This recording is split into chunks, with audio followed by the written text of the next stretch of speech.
Supersonic was introduced back in 1992 as an obvious allusion to Dragon Ball's iconic Super Saiyans.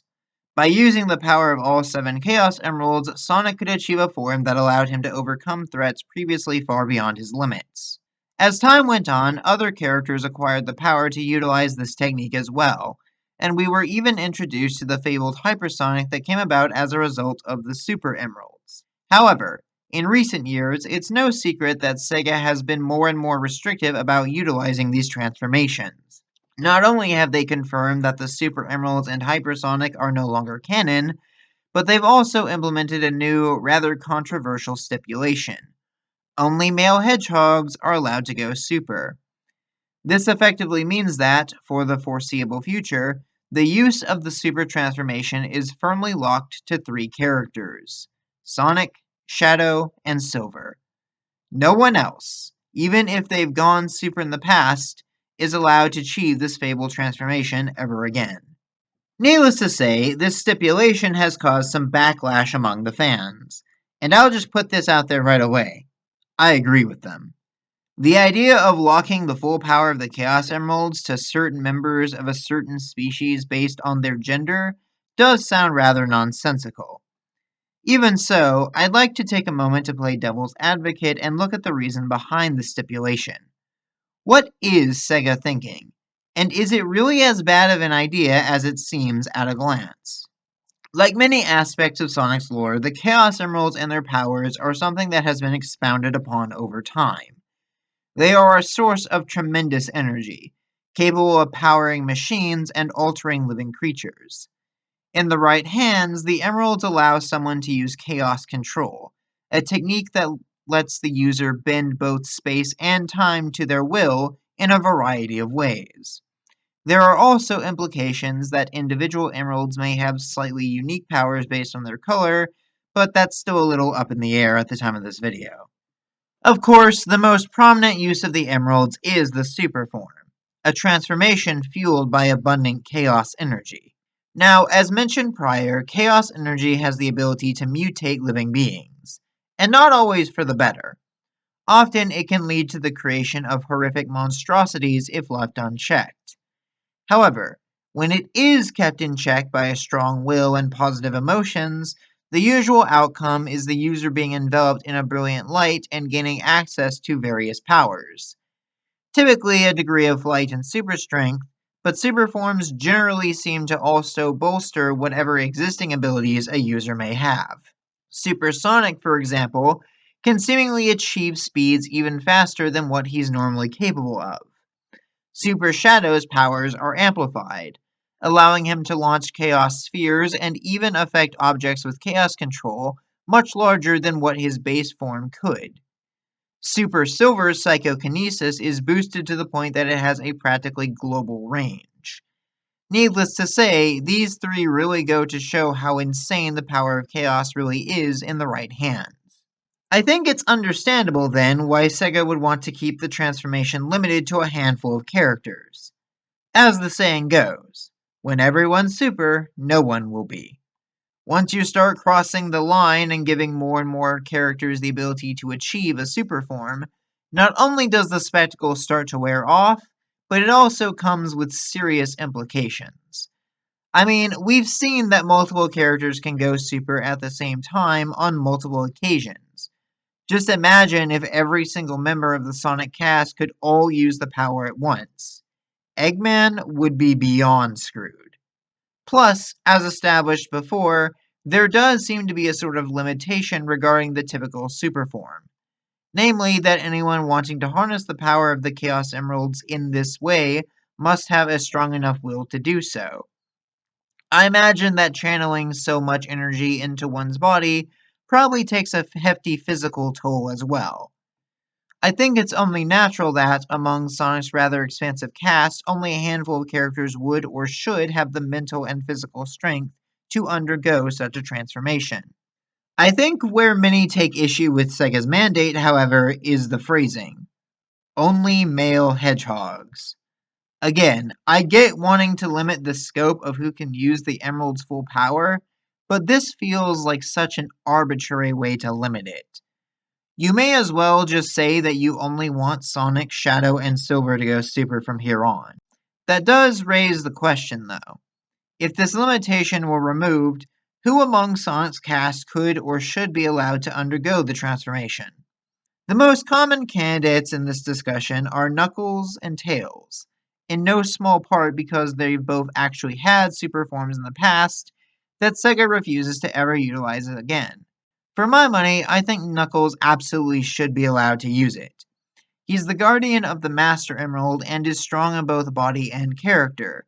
Despite some media portraying Knuckles as just a dumb brute, he's honestly a lot more than that, and I'm glad more recent portrayals have begun to acknowledge his actual character.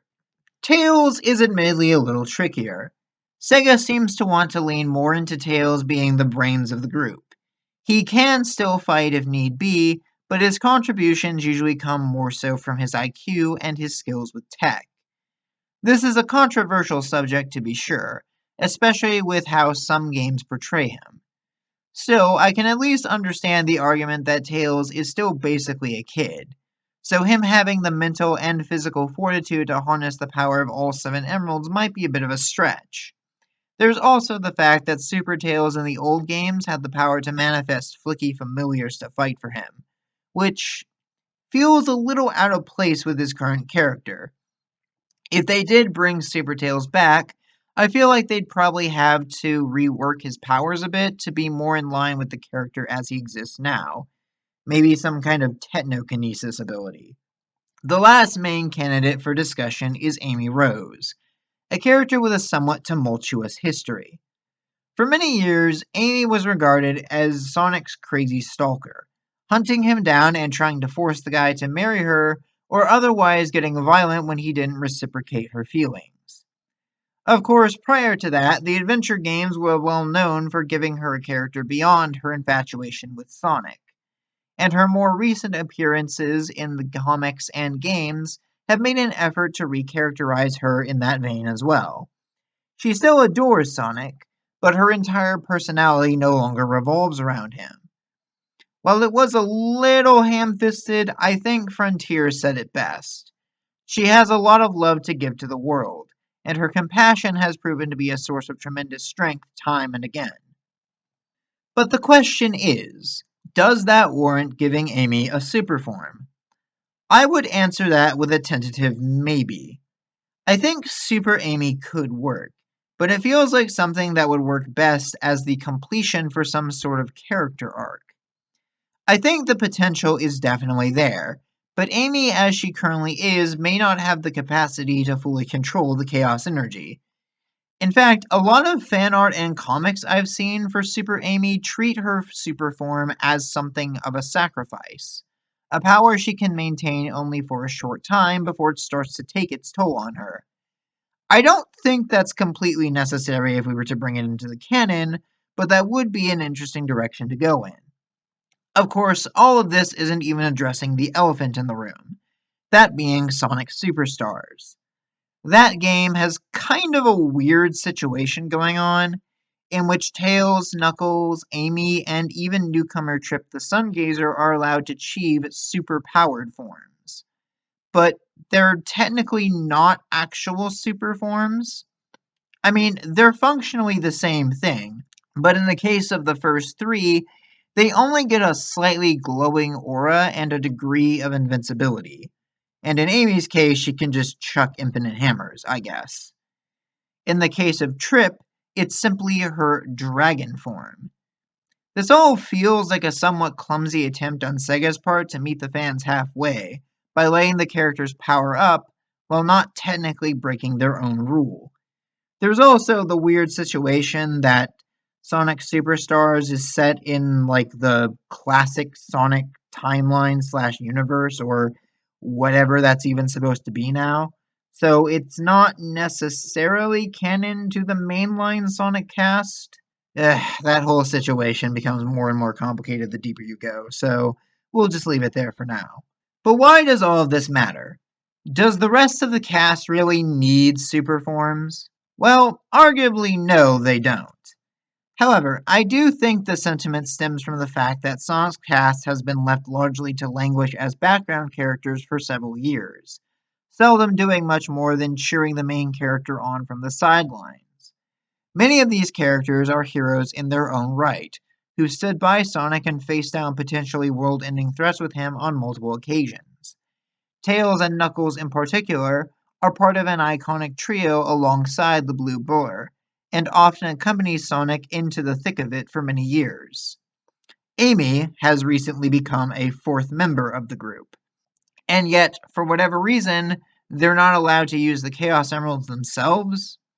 The best they can get is a faintly glimmering aura or being carried in a golden bubble. It just feels a tad disrespectful, I suppose. Again, I absolutely understand the hesitation. Once you start handing out super forms willy-nilly, it diminishes the impact and spectacle that this transformation is supposed to represent. Even so, I think that the rules Sega has put in place are a little too restrictive.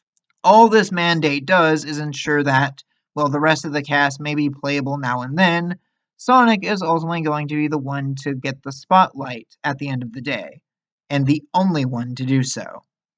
Even Shadow and Silver barely get to use the super form, despite meeting the arbitrary male hedgehog requirement. You don't have to make the other super forms a mandatory part of every game's finale. Hell, even Super Sonic doesn't do that. I still maintain, however, that there's room for these characters to shine beyond simply supporting Sonic in the background. Having them go super would certainly feel more impactful than just a Super Saiyan 2 knockoff. But what do you all think? Do you believe Sega's mandates are too harsh, or do you agree that the super form should be strictly regulated? Leave your thoughts and comments down below, and until next time, stay bright.